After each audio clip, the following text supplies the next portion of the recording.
Coming into the end of the quarter, folks, who would have thought we'd be up here?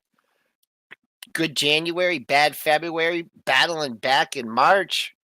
Is it just window dressing or are we on to something bigger? Not too much to talk about with earnings. RH in the red a little bit. We'll talk about that. Downgrade by Morgan Stanley at Schwab. We'll see what impact that has on the issue. And Mark Chaikin, bullish Mark Chaikin is coming on at 8:15, and he's got some interesting stocks to discuss. This is pre-market prep. Let's get ready to roll.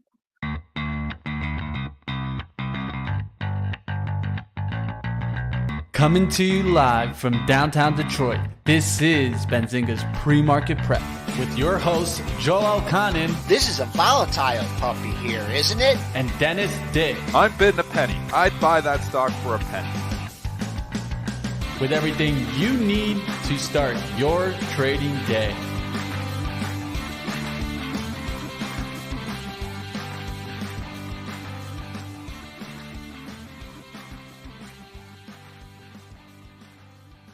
All right, we got some major green on the screen. S&P's up 22 3/4 handles, 40.80 1/4. That is higher than the high we made on the Powell day. So, wow, we made it all the way back here coming in the end of the quarter. The Buck's a little weak, still above 102, down 19 cents at 102.10. Bonds flat here, losing some steam, flat at 129 and 26 30 seconds. Crude finding a home in the 70 handle, but we got three highs ganging up at 74. Gold keeping a bid up here near 2K, up 230, 1986.80. Silver's having the big day, trying to get in the 24 handle, trading at the highs of the session, 23.99 and a half. That's up 52 cents. And Bitcoin working its way towards 30K. That's up $410 at 28,850. Triple D, the old days when during the bull market, strong close. You come in, the futures are up overnight. I mean, they're ramping them up into the end of the quarter. You called this, Joel. You were saying it yesterday, coming into the end of the quarter. The end of the quarter ramp is what you're seeing happen here. This is seasonality at play big time here. So, I mean, it was a good call by you yesterday. You were talking about this end of the quarter coming, and I was like, let's wait for Friday. And I'm like, I've started thinking it too. I mean, yeah, they're ramping it into the end of the quarter here. So here is it 2 days early? I know it's hard to chase it now. You're up 60, 70 points. I wish we would have thought of it like 3 days ago. But yeah, that's what you're seeing happen. This is the end of the quarter ramp. And the other big thing that, is not happened here is we've had the banks calm down. The regional banks aren't falling any further. We aren't seeing FRC take out the lows here. It held the lows so far. So, I mean, that's putting calm into the market. So the absence of bad news from the banks is good news for this market. So all this market needs really to go higher here is no more bad news. I still believe bad news is coming, which is why I stay with a lot of cash. But right now, you can't argue with the tape. The absence of bad news is good for the market. Yeah. So let's we only got one earnings to cover here, and RH. So let's cover a retailer, not like the other retailers here. Mitch, tell us about the numbers, taking out that 240 support. All right, let's get into RH Q4 EPS, $2.88, missing the $3.34 estimate. Sales at $772.5 million, missed the $779.75 million estimate. They do see 23 revenues to $2.9 billion to $3.1 billion on the high end, versus a $3.6 billion estimate. So missing there on the revenue outlook, missing on EPS, and missing on sales. Yeah, they got the slacking. Yeah, so no good. The quarter was no good. The Micron quarter was no good either, and they just couldn't stop buying that yesterday. So I'd be cautious just automatically shorting something because I had bad earnings here right now, because this is the silver lining market. They're like, well, maybe this is the dumpster fire quarter and it's going to turn it around. You've got a level here.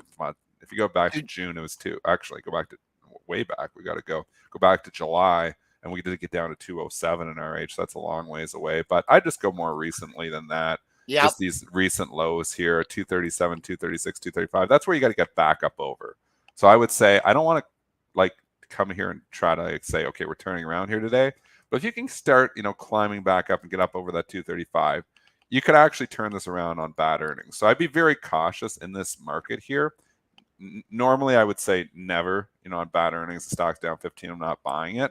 But right now, there's just so many money managers that are like sitting with too much cash, and they're looking for dips to buy. And that's what you're seeing happen here. I mean, it was ridiculous that they bought the Micron as hard as they did because that quarter sucked. And like to Kramer's point, none of these other quarters were fantastic. That Lululemon wasn't a $50 quarter. PVH wasn't a 30% quarter. But this is what we're dealing with here right now. This market is looking for any excuse to buy. They're thinking the pivot's coming and these earnings are eventually going to get better. So it wouldn't surprise me if you turn, if I'm not saying it's going to go green because it's a really bad quarter and I don't like buying things, but like on bad quarters. But if this can get up over 235, reclaim the lows of the year, then it gets a little more interesting. I'll take a little different approach in this one, because not much different. Pre-market low 227.99. That eclipses the October low. That October low was right there at 227. So to me, I mean, I definitely would not be shorting this in whole, but I would not be surprised. A couple other lows at 230 here. To me, that just kind of looks like a potential buy zone. Maybe you have a nice short coming on. What's your buy zone? Give us those levels again. 227 to 230. Yeah. Because you're coming into these lows. If I had to make a trade at those areas, it would be trying to buy at that area as opposed to like selling and looking for more. And then obviously the resistance is way up there at 240. I don't know if we'll get there today, but this is a thin one. It's down on 60,000 shares. So let's see if buyers emerge. Can change. Things can change and stuff like this. So just caution. If you're short, if I was short, I'd probably be covering it here this morning just because this market is just dangerous right now to shorts. It's not a bad day to have bad earnings. No, not at all. That's true too. It's not been a bad day to have bad earnings here at all. None of these earnings were that great. But this is the market we're in. Right now, all the market cares about, the overall market cares that there's no more bank failures. Hey, you know what happened in the last 2 weeks? No more bank failures. Hey, you know what's happened the last couple of weeks? The market's starting to try to turn it around here. Because one, they think that they can have their cake and eat it too here because they think, hey, the banking crisis was going to make the Fed pivot sooner. And now there's no banking crisis and the Fed's still pivoting sooner.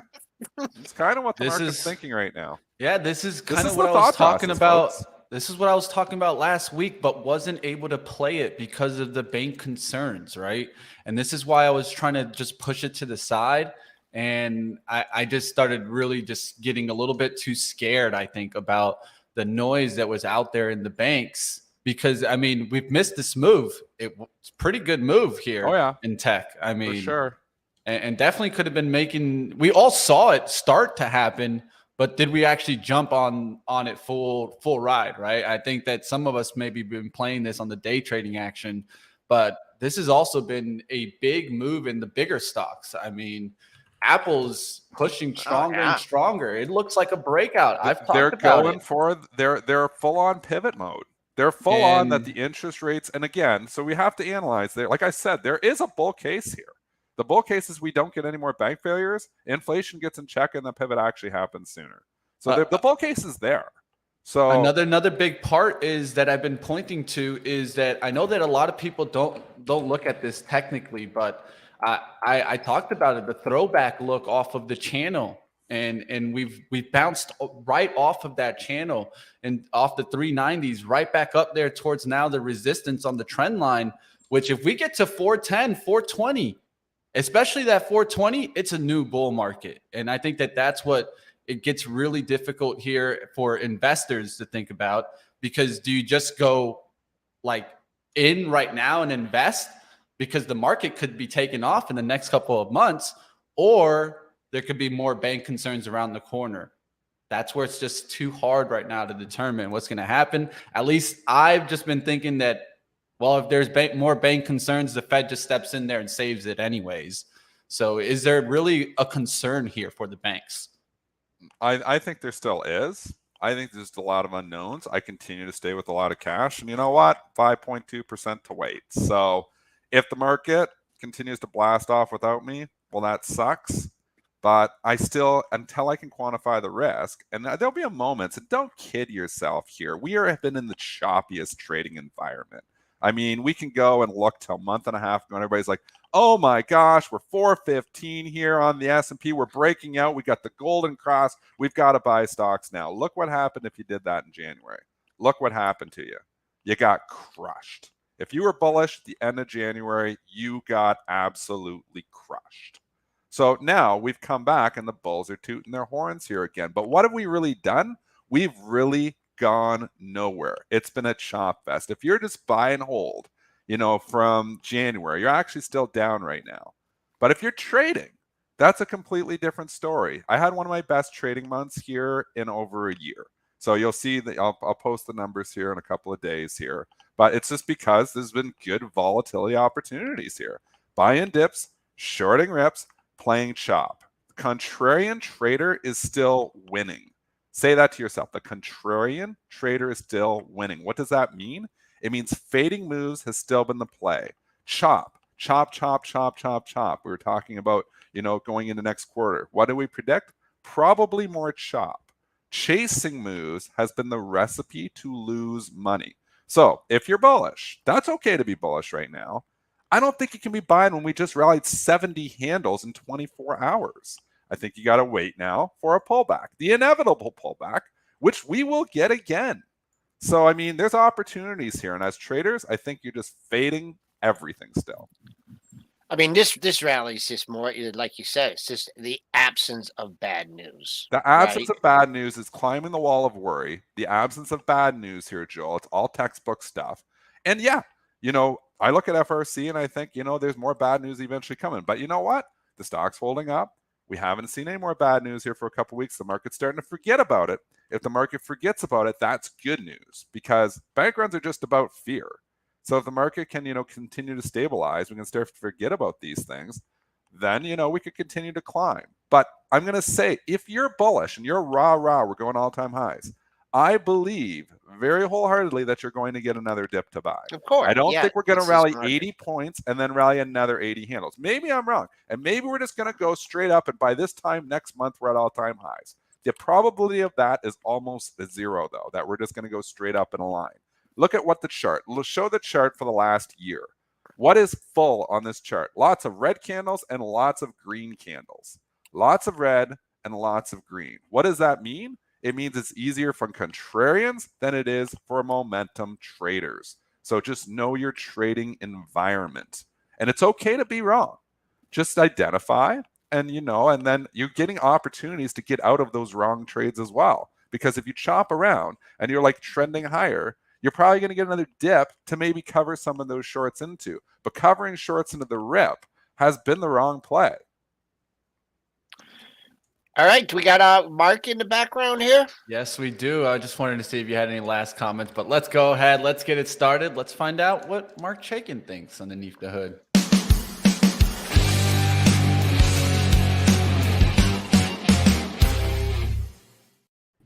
All right, Mark. Yes. Good coffee too, man. No worries. Let's get to the action. Let's take a look. What's going underneath the hood right now, Mark? Are we on the brink of a new bull market, or should we be worried about more bank concerns? Well, I've been in the bullish buy the dip camp since January 17th. By the way, that's not coffee. That's magic mushrooms from California. There you go. Little micro dose on there. It tastes like holy hell, but it gives you a little. Is that mud stuff? Does help you to focus? What does that do for you, Mark? Tell me what does it do for you? It gives you Let us know. The jolt of caffeine without caffeine because the mushrooms. Nice. And they donate 10% of their profits to the Psychotropic Research Institute. So we used to say bacon with Chaikin, and now what are we gonna do? I don't know. Figure it out. Sibin with Chaikin, man. Let's Shroom with Chaikin doesn't really rhyme. No, doesn't really rhyme. But Mark, come on, we give you a hard time, and yet you dug in here.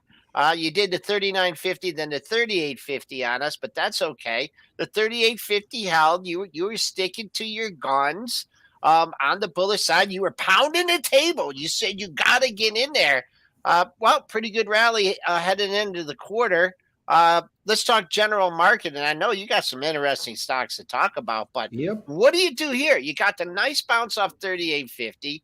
You have CPI later in the month. You got earning later next month. You got earnings season coming up. Is it time for a little pause here, or the bulls just going to just get us over 4,100 and take us up to the highs for the year? Well, no, we're not. The highs for the year, yeah, is possible, 4,200. But let's do it in progression. We had the breakaway momentum signal on January 13th. The market was at 4,000. We're trading 1% higher. That's good. We're up on the year. And then we got some follow-through signals, and the power gauge rating is now turned bearish on the SPY. So Really? we've got the QQQs, the SPY, the Russell 3, all with bullish power gauge ratings. And the pattern that's now reinforced and cropping up is you haven't broken the December low. So that chart's been going around the internet, but 27 times since 1950, you haven't broken the December low by the end of the first quarter. And you only had 2 losses out of 27. And that was 2011 and 2015, where your loss for the rest of the year was less than 1%. The average gain has been 18% in that scenario. So we're setting up for a good year. But and by the way, if you had bought the dip in NVIDIA or AMD on the bank bust, NVIDIA dropped 8%. Right, it's up 24% from that low. And this is what I've been talking about too. Are we entering this environment where tech just wins? Because if we get more bank failures, and I've talked about the relative outperformance that I believe is going to happen in tech. So I think if we get more bank failures, obviously IWM is going to take it on the chin. Smaller companies, credit tightening. But in that environment, tech probably outperforms. And if we don't get more bank failures, does tech still outperform? That's my question: is does tech outperform IWM no matter what here? Well, that leads me into what I really wanted to talk about, and I mentioned to Joel, there's an interesting phenomenon going on.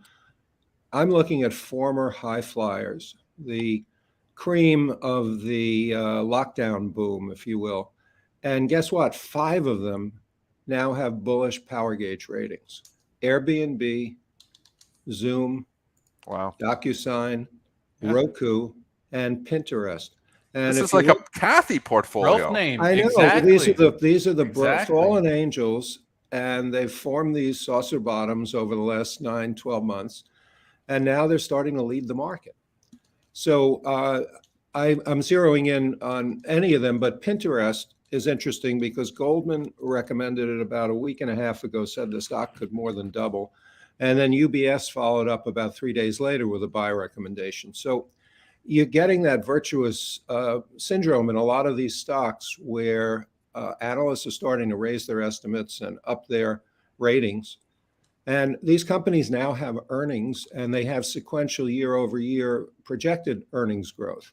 So if you look at DocuSign, you look at Pinterest, you look at Airbnb, the fundamentals are starting to kick in, and the valuations are so much lower than they were. That's a good point. So again, I know we love to debate the market, but there are always pockets of opportunity. But I think I've spotted this trend very early on because I'm not seeing a lot of people talking about it, except the individual brokerage firms when they recommend a name.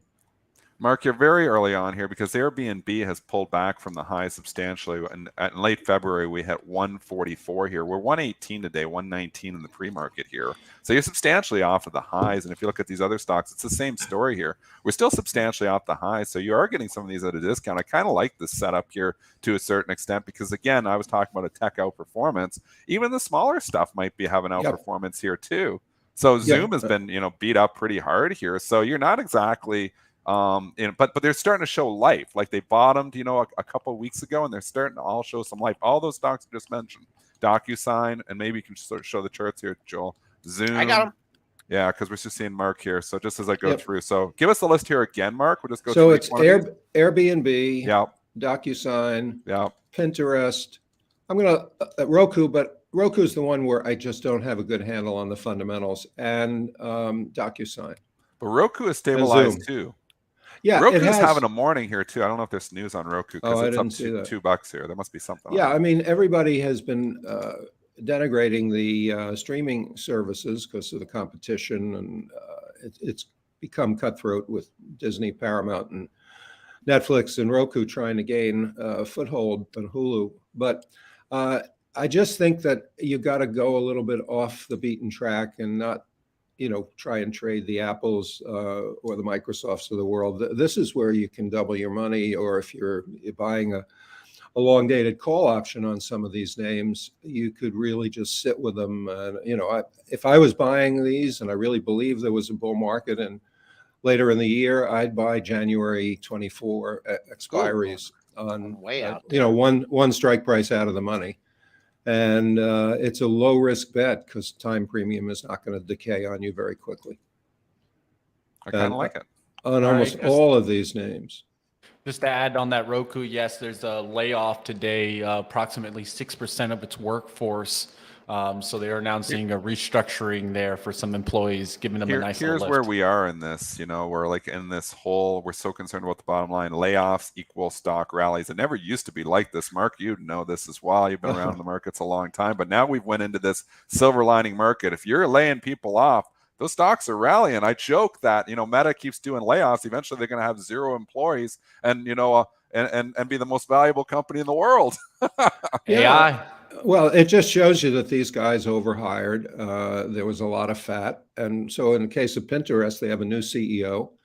He's cutting costs. And Pinterest, I remember when the stock was being touted on the way up to 90 or 100, even on the way down, as having a great commercial model. I think they've tied in Shopify with the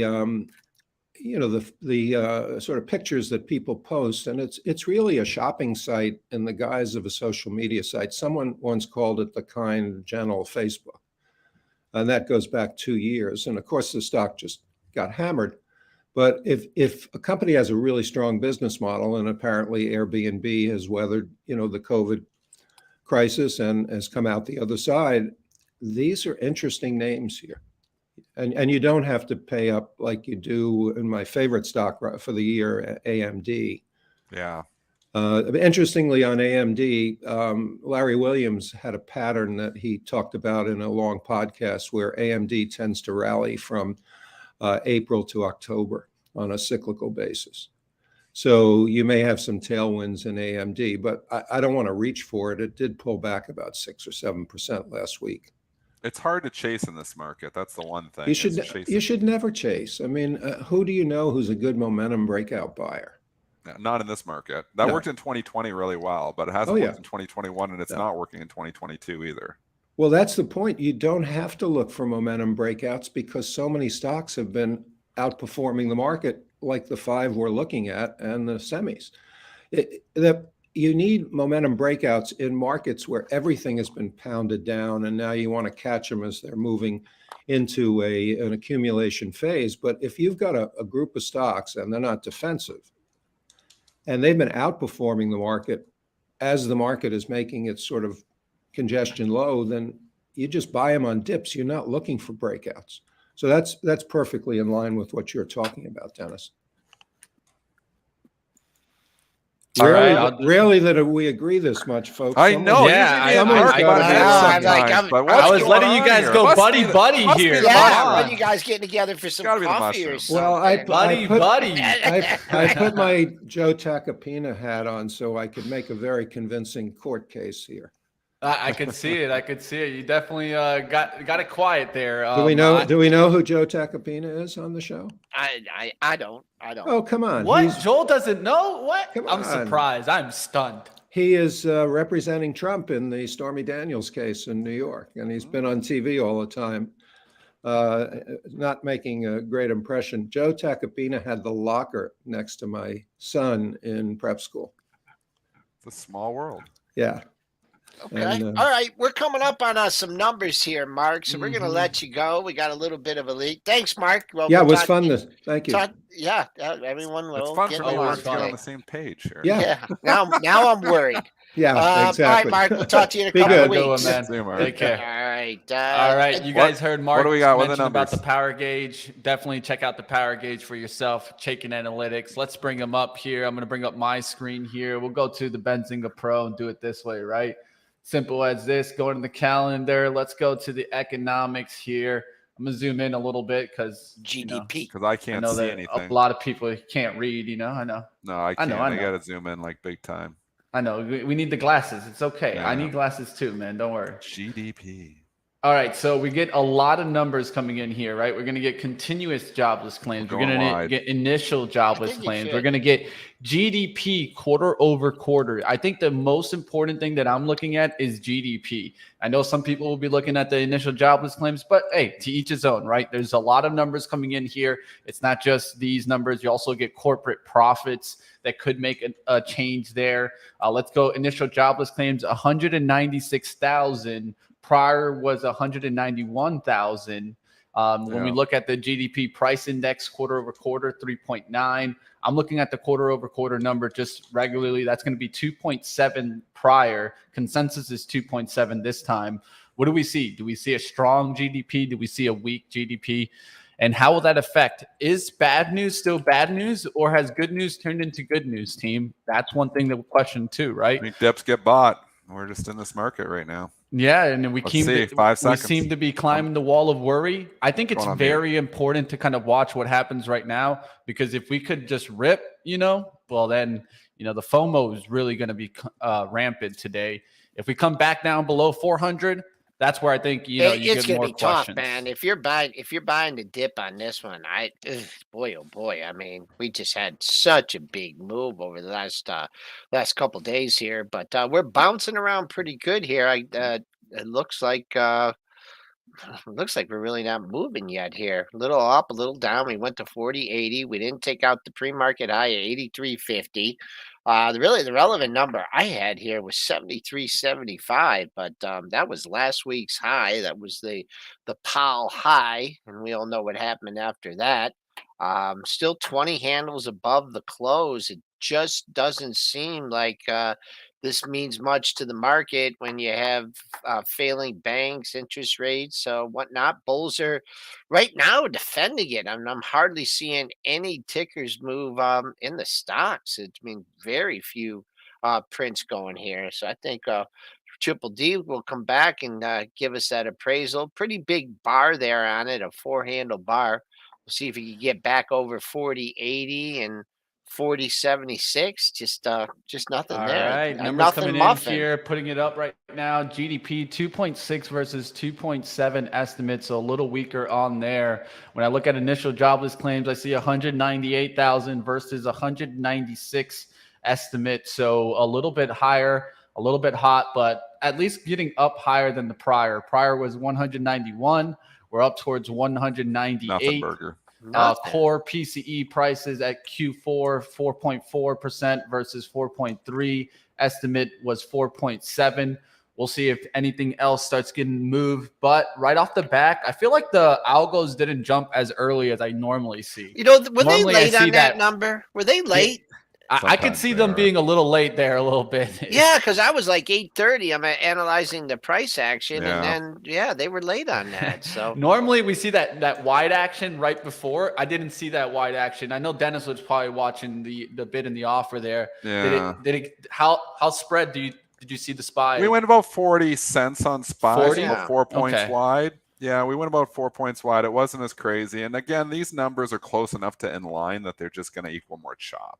So once we get definitively hot numbers, like if you're like hot or not hot, that's going to have a directional move. But when you have line numbers, GDP 2.6 versus 2.7, and look at it, it's just too tight. So I think, it's just going to equal more chop. There's just not definitively hot. Yeah. The jobless claims up 198,000 versus Not 195. Not much change there. There's team. not much there. And looking at the inflation. Yeah. So there's just not much here. Let's keep looking into the market. There's other news to talk about. I do have another earnings stock that reported right before we came on, and let's talk about EVgo.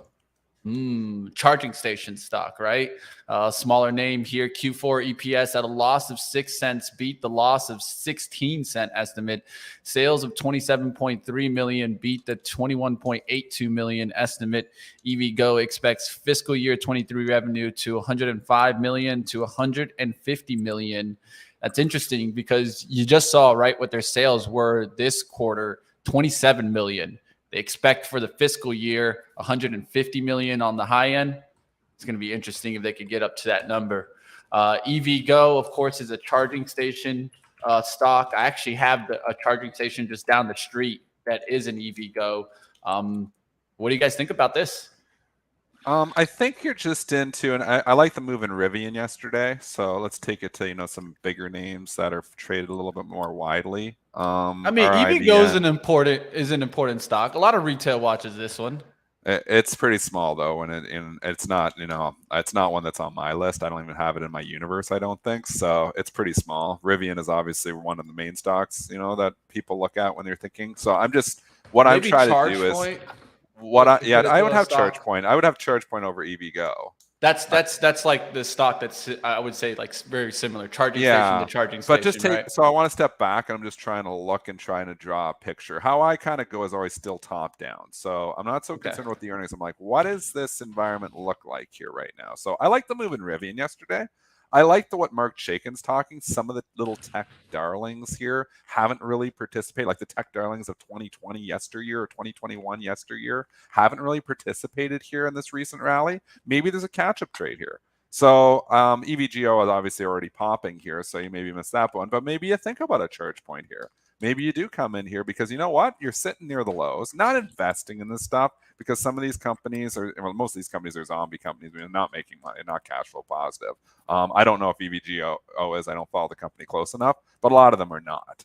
But I do think that there is a play here, maybe a short window in the next couple of days even, where some of these beaten down, especially into the end of the quarter, some of these beaten down little names, zombie companies that could have some life here. So I think, and not that Airbnb is a zombie company, but it's been beat up here too. So I kind of like these Cathy stocks here for the next couple of days. I think Cathy's got room to that double top in the next couple of days, 40, 51, 40, 50, another 2-3% up here from here. I kind of like these names right now. So I think I don't trade the leader ever. I've never made much money trying to trade the leader unless I'm just having some fun. For the most part, I usually try to trade the laggards though. ChargePoint, maybe ChargePoint's a play here today. EVGO, I spotted a pair highs at the 657, 658 level. Looks like that's where you're heading. Above that, things open up to 7. ChargePoint, it's just a sleepy chart. I mean, that's the only way you can look at it. Found good support at 9, now trying to clear the $10 levels. So it looks like that, you're risking risk down to 9 here. Seems to support moving up. The Rivian chart looks a little bit sleepy too. It's just sometimes these moves are just lack of sellers, just like everyone's out after the bad quarter. But that looks like a seller move, exhaustion. A move above 14 here. That was the area of several highs. So you caught a bid. You're trading up another 21 cents. And some support down to 14 if it comes back. But these stocks definitely have not left the station. So if you want to hop on them, then there's a fine risk. That's the best time to buy stocks. People, this is what they all do wrong. And I talk about, this trader back in the Bright Trading office. When I first started in March of 1999 and chased everything sitting right beside me, and literally something would start moving, chasing it. Something would start moving, chasing it. And I just watched him slowly just burn his account away. Just chasing. Oh, this is moving. I got to get in this. And then it would stop and pull back. And then he'd stop out. And then he'd go in the next one and chasing. What I learned from, just his experiences, because I was still learning. I was a 23-year-old kid back in 1999. What I learned was you jump on the trades before they leave the station. Because when they're running down the tracks, you have no idea when they're going to stop. But when they're just sitting at the station, that's when you strike. And if it goes the other direction, you get out quickly. because then you're wrong. You chose the wrong direction. But if it starts moving your direction, the momentum is just getting kickstarted. That's how you become a turn trader. That's how you identify these different things. I mean, charge point, yeah, it left the station a little bit yesterday, but it's 950. We're down from like 13.5. Haven't really left the station here yet. The EVGO was sitting here. Now the earnings give you a catalyst in that direction. Watch it. It's your leader. But Fisker, another one, beat up here, hasn't really left the station here yet. Not saying I'm investing in these companies. None of them are touching my long-term portfolio. But as trades here today, some of these are interesting. And it wouldn't surprise me if you get a lift for a couple of days. So talking to the day traders out there, right now, their bull is in control here. I don't see that getting derailed imminently. It can. We get a bank failure overnight, everything gets derailed. But until that happens, like the bulls are in a little bit of control here too. So I think I like the pullbacks, and I like the Airbnb that Mark was talking about as well. All right, so we're going to go ahead. I'm going to take us to the top rating changes of the day, and we'll talk a little bit about those rating changes. And of course, Dennis, you can tell us, has it left the station or is it still at the station, Sure. right? We can also take a look at it that way. Let's get into these top rating changes of the day. Of course, there's more than just the ones we'll mention. We're just going to mention some that caught our attention today. First one is going to be on Apple with a maintain, Needham reiterating buy, maintains 170 price target. I've been talking about the big boys. They don't look like they're in a bear market as of late, but Apple, what do you guys think on this one? It continues to go. I mean, again, tech is a hiding place. They think tech wins no matter what. I do believe tech outperforms. I think tech outperforms in a banking crisis. I think tech could continue to outperform. We don't get a banking crisis. The only way tech actually starts to underperform again is if inflation starts to really rip higher. And that would be your sign. If we get a hot CPI number, that'll derail the entire tech trade. So, but we don't get CPI here for another 2 weeks. So there's a window here where tech could continue to outperform. Not much on the dailies. We've been up here before, 61.55. You're opening right into that level. That would be your 5-day high. The recent high of the move, 162.14. So there's a couple targets there on the upside. Your next monthly high doesn't come in until 164.25. Coming back on the downside here, maybe some support at the close. I think for Apple though, that you want to see over the next couple days is, and it started yesterday with that 159.35 low, but make that psychological 160. Get that to be support. And then if you can, manage a couple lows like you did here at the 155 area, then you would springboard. But opening into your 5-day high, recent high of the move, 62.14. I mean, this is an upgrade. It's kind of like, wish you would have done it like a while ago. It's not an upgrade. Or it's a maintain. maintain. Just maintain. Yeah. We started with this one. This is really a nothing burger rating. Yeah. Okay. When you get these maintained, so let's just do a quick rating lesson for everyone here. When you have these, coming out with reiterations, I rarely look at those. I rarely, as a trader, and I've traded upgrades and downgrades for 20 years. Like I've kind of, not that I've mastered it. Nobody has mastered anything, but I'm very seasoned in trading ratings. I completely usually ignore the reiterations unless it's on a smaller name. Smaller name can have an influence. A reiteration on an Apple is almost zero influence. And if we look at what it's trading this morning, it's having absolutely zero influence. The stock's up 0.36%.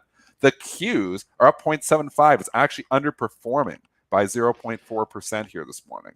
Apple's underperforming a little bit because Microsoft is ripping here again. XLK, one thing to consider in this market, again, back to relationships, is XLK is heavily traded vehicle. It's heavy Microsoft and Apple. And Microsoft is outperforming. They usually make up for it by having Apple underperform a little bit. There's a little bit of index arbitrage talk for you. But just understand that ratings reiterations really don't mean much.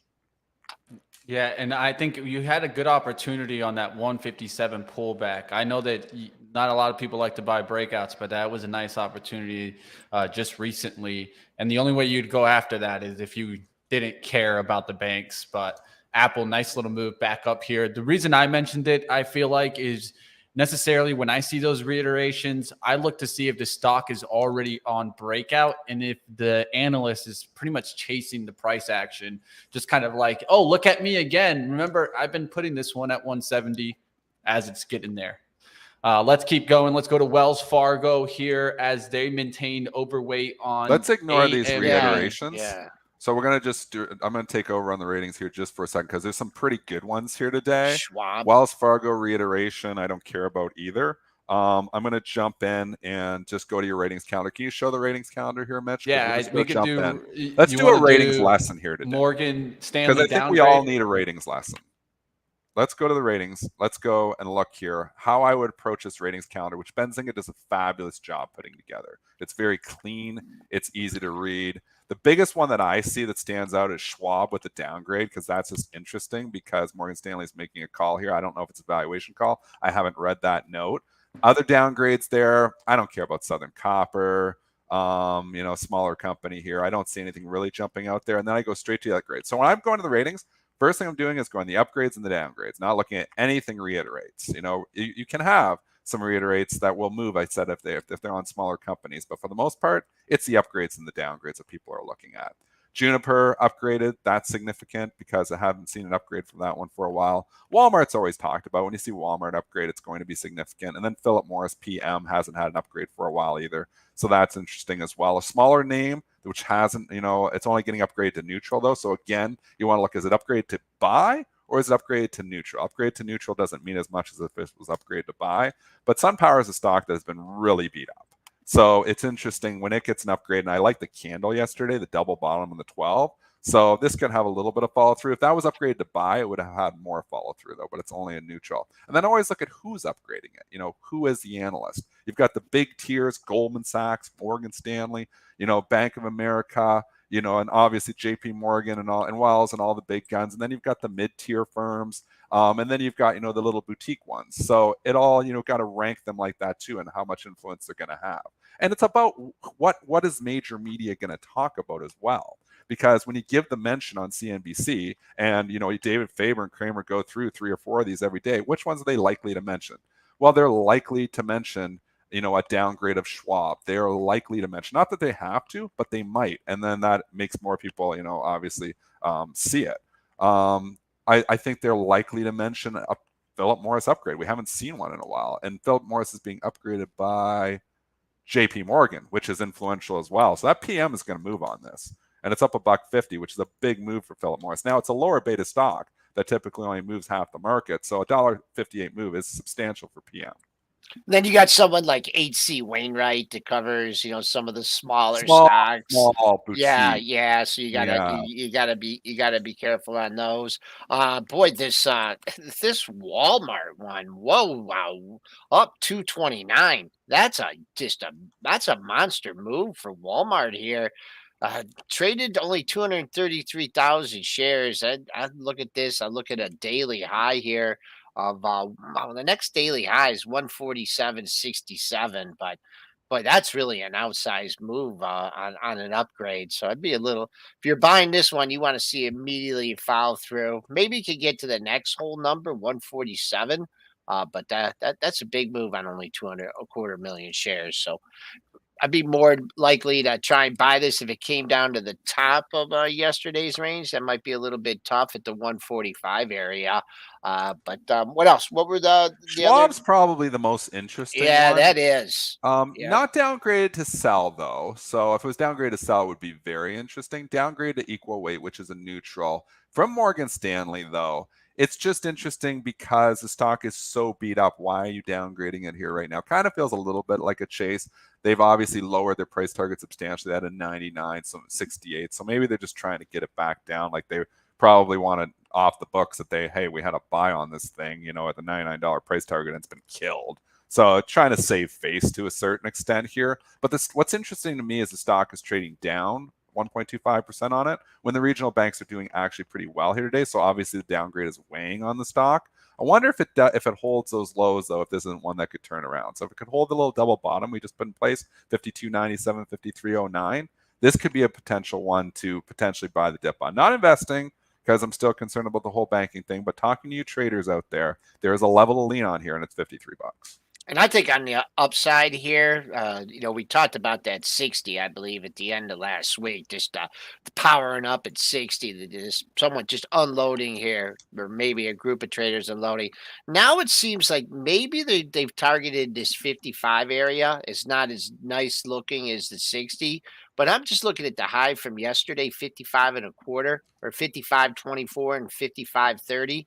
You're still, a ways off that. You close right near the high of the session. So I'd be looking more you can look at those support levels, but if you're looking, get a little momentum to the upside, if they shrug this off, I think above 55.30 is where it opens up on the upside. Throwing it back to you here, Mitch. All right, let's go to insider buys on Kohl's, as they have some insider buys there being mentioned. Let's go ahead. Let's bring this up. Kohl's stocks are jumping after CEO buys 2.02 million in company shares, buys 92,500 at an average price of 21.82. This is interesting in itself too. I'm still long Kohl's, and the long-term account has been an How do absolute you still dog. keep that dog? Dead wrong. You know why? Because it's gotten to just ridiculous valuation. I actually feel like adding to it here. I don't think Kohl's is going out of business. Mitch, I mean, and sometimes, and I actually did buy it last night on this. I was able to pick some up here on the filing. I've already sold that extra position. I was able to make some pretty good money on it though. But I can see the day trading action. Just more investing in Kohl's is where I'm like have a question on. And here's my deal with the long-term investing is I am not a momentum long-term investor. I am not that person. I am a contrarian at heart when I long-term invest. I look at valuations. I look at different things. Kohl's was a bad buy. I am dead wrong. Dead wrong. I bought this thing at $35. I should have actually sold it back in January when I actually thought of it. And when it was popping up, I was like, man, I should just cut that loser, but I did not. It's trading with an 8.61% dividend. I don't think it's going out of business unless we get more bank failures. If we start to go in a full banking crisis, Kohl's could be in trouble. I don't think that's going to happen. I think the Fed is there. I think you've gotten to a valuation that's almost ridiculous here now on Kohl's. If you think Kohl's is going out of business, you think it's going the way of Bed Bath & Beyond, that's a different story. Yeah, I just see it like a Sears. I don't think it's, well, it could be. And maybe all these retailers do that eventually. But I just think that you've got on Macy's, on Nordstrom, they have murdered these things. Something fierce they've murdered. They've murdered them to the point where they're telling you that these companies are all going out of business and we're going to buy everything online. I think it's overdone at this point in time. So I don't, and maybe it goes to zero. This is why you diversify your long-term portfolio. Am I all in on Kohl's? I think Kohl's is 0.5% of my long-term portfolio. So it's less than 1%. So it's a pretty small position, probably why I can stomach it a little bit. I bought an original size position. I sold half, and when it went to 42, and then I didn't sell the other half, and I've just been holding on to it. And it's been a dog, and I probably should cut the losers. But at the same time, I'm like, I don't think it's going out of business. So I have a small position in there. It goes to zero. I lose 0.5% of my portfolio. That's going to suck. But I don't think that's happening. I do think eventually Kohl's turns around. I've been down this road with Kohl's before. Kohl's has had some really bad times before. Joel, look at the long-term chart on KSS. We have had multiple times where the stock has lost 60, 70, 80%, and those have been buying opportunities for it. So I'm not saying go all in here on Kohl's, but I'm saying it's pretty beat up. If you want to take a flyer with a small portion of a speculative bet on Kohl's here, I could see a scenario where Kohl's eventually turns it around and gets back to $35, $40 again. I can see that scenario. Is this the same CEO that turned down the $65 a share? We won't talk about that, Joe. They were trying to get it. Anymore. And again, let's not say they turned that down. They were trying to actively sell the company. They were fielding offers. They never obviously got that $65 offer or they would have taken it. So they didn't turn it down. They were fielding the offers. And, shame on me for being, in this for this long. But you know what? When you are a trader or an investor, you will not make on 100% of your trades. And it'd be nice to just say every time something goes down 2%, I stop out on it. But I'll tell you, if you are playing that way in 2022, you're getting stopped out on or in 2023 as well, you're getting stopped out on every single one of your trades because there's too much chop. It's very difficult to just stop yourself out on everything in this market here right now. But you know what? You got to see. Let's take it back to this. You got the CEO buy. You're getting a vote of confidence here today. The stock's up 5.5%. Maybe the sellers just come in, but maybe they give you a shot here to buy 2260, 2270. So I kind of like it if it pulls back here, and I would stop myself out on the lows in the move now at 2089 if I had it on for a trade. It's in my long-term investment account. It might turn into a zero. I think eventually it may find its way back to $40 though. Too many coupons, like you go there, they register, and then they, it's on sale, and then they like, oh, well, here, they swipe the thing, and you get another $5 off. It's moving. This stock is a mover. It's kind of like the Coinbase of the $20 stock, so it can move. I'm looking at this 23.75 area. That's not too far away, 40, 50 cents. And that was the area of 3 highs. So, I mean, definitely has the potential, the top of yesterday's range. I don't know if you're going to see that at 22.07, but a break above 24 here. And I think you got, the shorts on the run. And I think that you have a good market today, a good right now as things speak, a good favorable market. I just want to turn real quick before we go to the TradeZero segment. As we mentioned, we're going to be doing a Q2 preview start on Monday, and we'll be talking more about a lot of people say long term. We talk too short term, so we're going to dedicate 2 hours on Monday. And Mitch, go ahead and roll that promo. We got some good guests coming on, and I'm getting them fired up for this.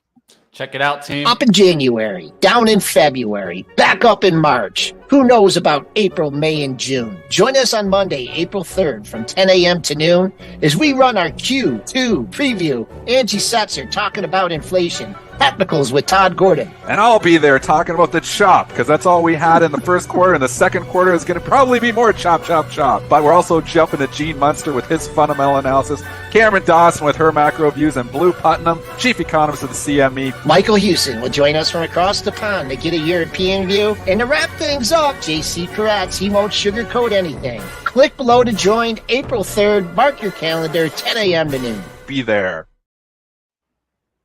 All right, definitely, guys. Did you hear me laugh when you did the chop? Yeah, when I was doing the chop, because we took that take once, and I was like, it was boring. I was like, I gotta make this a little more exciting. And then Joel laughed out loud in the background. I went chop. Joel and the mic on it, couldn't stop laughing. But yeah, so that's on Monday. So free event there, just at premarketprep.com. So just join us 10 to 12. All right. Well, I will let you guys know you can only do it if you hit this link right now and then hit the subscribe button right now. Do it. Do it, team. Just do it. Hit that link you guys see on YouTube. Hit the watch later. Hit the bell. Notified. Anything you need to do so you don't miss that event. All right. Definitely. Joel wants to see like 1,000 of you guys added today. So just to let you guys know, Joel's watching you guys out there. Yeah, no. All right, let's get to the action. We'll let that go, and definitely I put the link there so you guys can add the pre-market prep channel. If you guys haven't done so before, what are you waiting for? All right, let's go ahead. I'm going to bring up my TradeZero. Just give me 2 seconds here as I get that ready. As I had Pro here on the right-hand side, so just got to swap it over here. 2 seconds, but definitely anything that's on your radar today, Joel, that you'll be watching before we get you out of here? Yeah, man, oh man. I mean, I'm a little surprised here that we just didn't even blink at last week's high at 73.75, and was hoping it would come down there during the number, and it didn't. It's just there's nothing in here. The way things right now, I mean, there's just no resistance. My top number, I'm looking for 4,100. I mean, that's not a big call by any means, but there's nothing up there until your March 7th high at 41.0150. Absence of any bad intraday news. It just bulls are in control. I'll just be watching that opening print of the regular session, and obviously that will be another number, but just a strong day. Bulls are in total control. Bulls are in control until the next tape bomb. So, which, doesn't appear it's coming anytime soon here. So I think there's room still. Again, buying pullbacks here, not buying rips. So I think you need a little pullback here, which we're probably due for a 2-day rally. It seems like we go up 2 days and then we pull back, and then we go down a day and then we pull, and then we go, and then we rally. Chop. Let's get into our TradeZero stocks to watch today, team.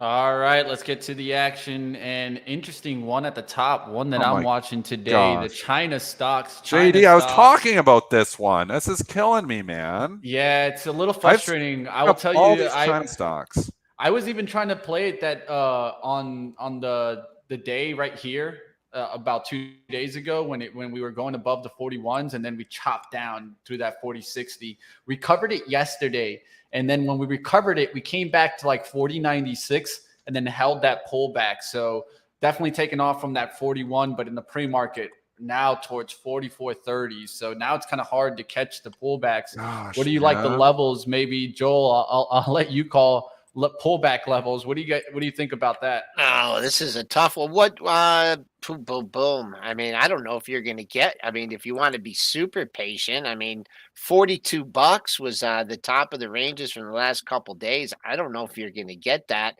But just maybe you do some shorter term charge. To me, things look pretty wide open here until 44.79. So 42 is the best I can do on that one as far I as royally screwed up both of these. I bought BABA and JD in my long-term account, and then I got spooked out because I was like, and I didn't rebuy them, and it's just a big mistake. I bought JD around 40, and I bought BABA at 81, and I stopped out on both of them for the simple reason I didn't want to go through that meeting. I talked about this a couple of days ago, and now they're gone.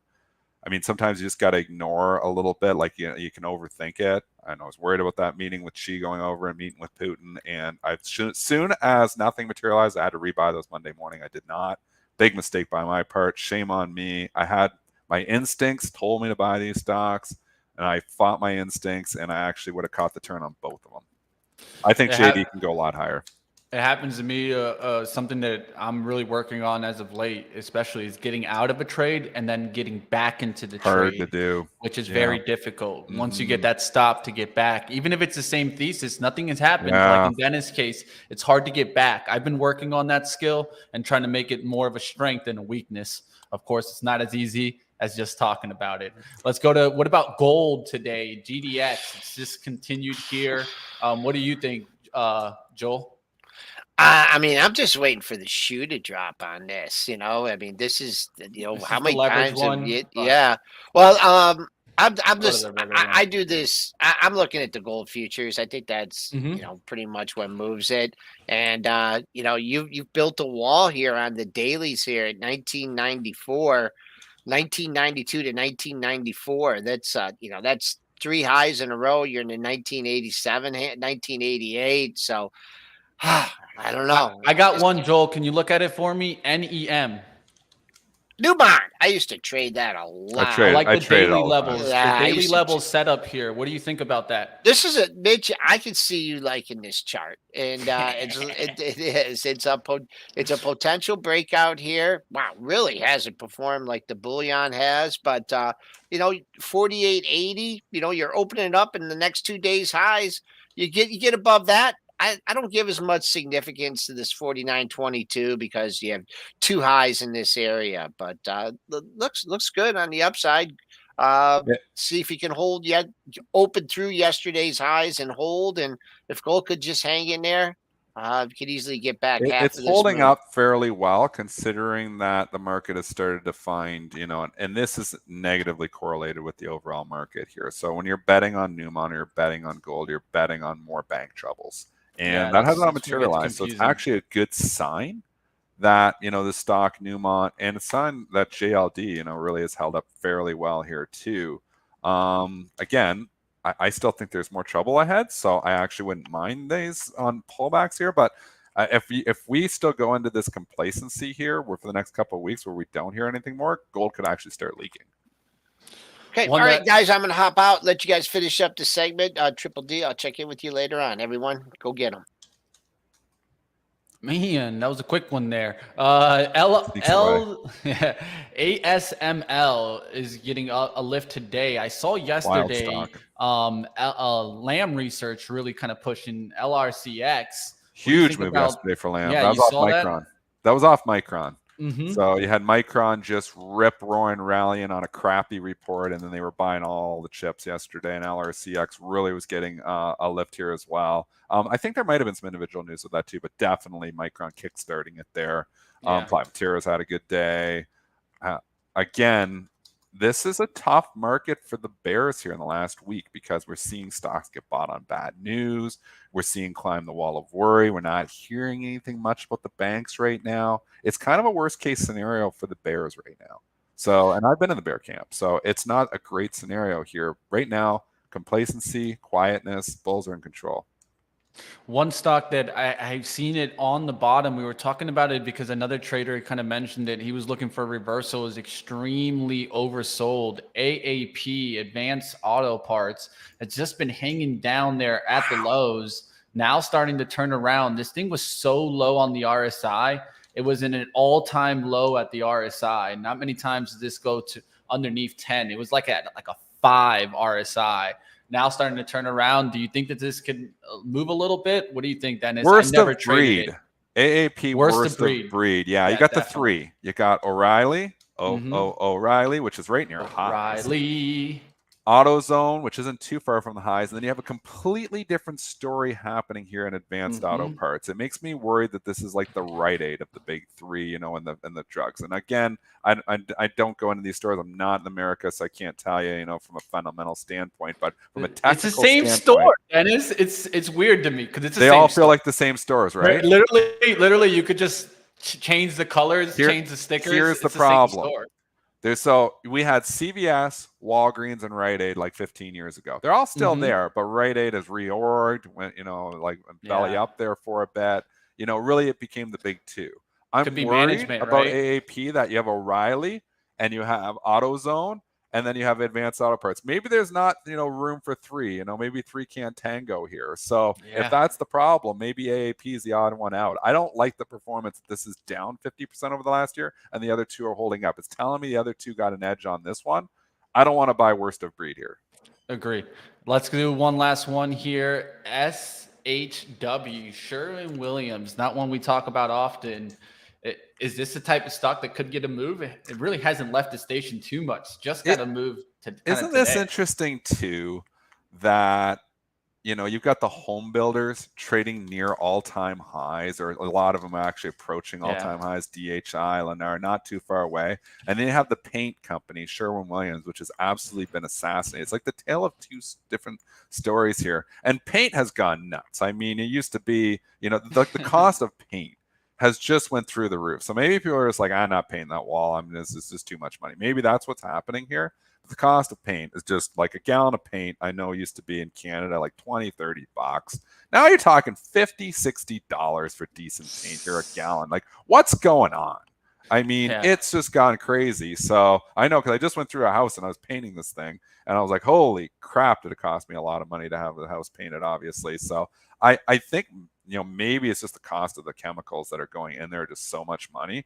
But man, the stock has not performed well. It's very interesting that there's a separation between the home builders and SHW, which I would often pair trade with. So something else happening at Sherwin-Williams. All right. We'll see what about PPG too? Let's talk the other paint company, because this one's held up better. It's always interesting to look. But again, it's down from the highs here too. 180 to 128. Maybe it was a COVID bubble, Mitch. Just trying to outthink, you know, what the market. Yeah, people at home were just like buying paint. Well, everybody painted their homes, so they don't need to paint their homes now. They don't paint it. I'm getting outside. I'm doing stuff. I'm traveling. I'm going to Disney World. Yeah, I think right now, Dennis, what could be exactly that is if I gave you the option of going on a trip or painting your house. Yeah, you're probably like, no, the paint's too expensive. I'd rather go on the trip. Yeah, I think so too. That could be it too. And then right also recession concerns, right? If we do go into recession by any means, I mean, then I don't think anybody's going to be painting their house as much. So just to keep that in mind. Last little mention, a solar name, SEDG, ENPH showing up here. They've started to reverse. Energy started to get strong. And I can tell you guys, because I gave up some of my gains there, but definitely oil's been starting to come back a little bit. I think this market move up also kind of helping it a little bit. But what do you think about solar names, energy names overall, Dennis. Look at this ENPH chart, Mitch. The quadruple bottom here. You don't Yeah, often man. see that. Someone doesn't want it through 192. No, I that's know. for 192 4 days ago, 191, 191, and 191. I mean, they're all right there, 190 and 191. Yeah. So quad bottom there. So somebody, you can see where the support is very well defined. Now you're blasting off here. So you find those triple bottoms, quadruple bottoms, and they're holding. Those are good levels. Now it's up, $15 from there. So I'd want a little pullback to get in here, but I kind of like the solar names.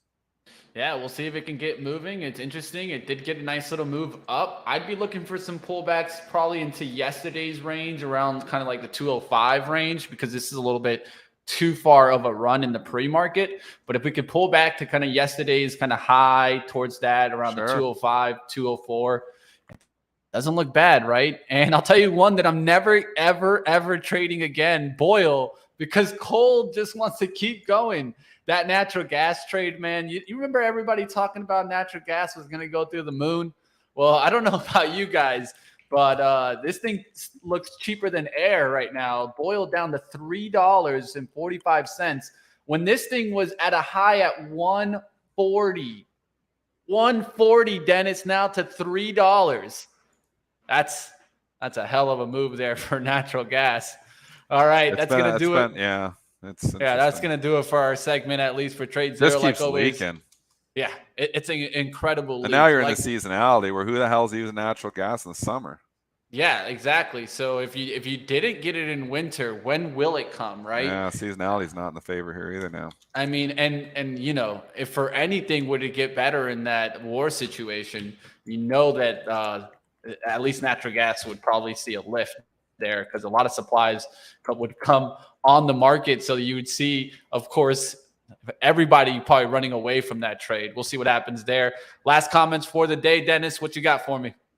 Just sitting here looking, it's going to be an interesting market here today. We've run a little bit too far. So if you're full on bullish, I think buying today is a mistake. I think you need to get a pullback here now. So it's okay to be bullish, okay to be bearish. It's not okay to chase. I think in this environment, we hit 393 2 days ago. We're up 100 handles in 2 days. This has not been the market to chase in. So I don't want to chase here or anything today, even though the bulls are in control. It doesn't give you the recipe to chase and make money. So I think you need a pullback here now. We're up too much, too fast. Let's get a pullback back to 400, and then you can think about it. All right, we'll see what happens. Like always, go do what you do best, my friend. Get to your trading action. Dennis is out of here. You guys, we're going to be wrapping up pre-market prep, and I do have some bad news. At least we don't have live trading today, team. So I just want to let you guys know we are going to be having a quarterly meeting here at Benzinga. That means I got to take part, like always. So I will see you guys over, of course, tomorrow, team. You guys smash the like. That's going to do it for us today. Like always, we'll try to come back a little later if we can, but we'll see you guys tomorrow. Keep trading out there. Be safe. And like always, if you guys want to talk about some trading, you guys can reach out to me, DM me, hit me up on Twitter. I will be still probably doing some trading action here. Don't tell the meeting, but like always, we're going to keep doing some trading. You guys know me. I can't help myself, but we'll see what I get into. Like always, you guys can keep up with me on my Twitter at MoneyMitchBZ. Give me a follow. You guys will see what I'm looking at. And I'll make sure today to put out a little bit more posting than I normally do. Maybe a quick little video of where I see the sectors rotating to, what is strong, what is not. You guys keep up with me. I'll see you guys a little bit later. Hope you guys enjoyed the action. Smash the like. No swing trading either, at least for right now, Carmen. So I don't feel that I will have the time for the 3 to 4 show. So if anything, hey, it's MLB opening day. I hope that you guys are baseball fans out there, going to be enjoying a little bit of some baseball action. And I will let you guys know, this is not, not that I got sponsored or anything, but T-Mobile giving that free MLB TV right now. If you're a T-Mobile user, go ahead and get your free MLB TV before you cannot get the free kind of season. So hope you guys enjoy that. I'll see you guys over. And like always, guys, we keep building. I know that there's a lot of new traders out there trying to learn technicals. If you want to learn technicals, check out Japanese candlestick charting technique, We're going to get into deeper into this book. This is the book you guys want to check out, especially if you're trying to learn on candles, right? You want to learn about the hammer candles. You want to learn about how to read these charts. Well, check out Japanese Candlestick Charting Technique. We'll be talking about it on our book club, of course, where we keep growing and we grow every single day, more members. So want to push, trying to get there to 500 members, hopefully by the end of the week. So you guys hit that form, like it, hit the like down below. I'll see you guys a little bit later. And always stay safe out there, team. It's a tough market. I will say that indeed. There's very rare times where I don't feel like I'm perfectly in tune. Don't feel it right now. But watching the market like always, and try to stay nimble, try to stay flexible out there.